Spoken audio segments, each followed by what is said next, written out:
How to turn off location service on iPhone. Hello everyone. In this video, I will show you how to turn off location service on iPhone. To turn off the location services, first go to the Settings app in your iPhone. Now, scroll down and tap on Privacy and Security. Here, select the option of Location Services. Turn the toggle off given right next to Location Services. Confirm it, and again, tap on the Turn Off button.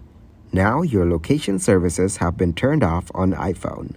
Turning off location services will affect various apps and features that rely on your location, such as maps, weather, and location-based reminders. If you turn off location services for specific apps, they may not function properly or as expected.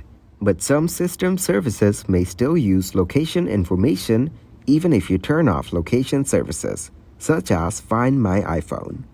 Thank you guys for watching this video. Hope you got some value. Make sure to like the video and subscribe to the channel to get notified for new videos. See you in the next one.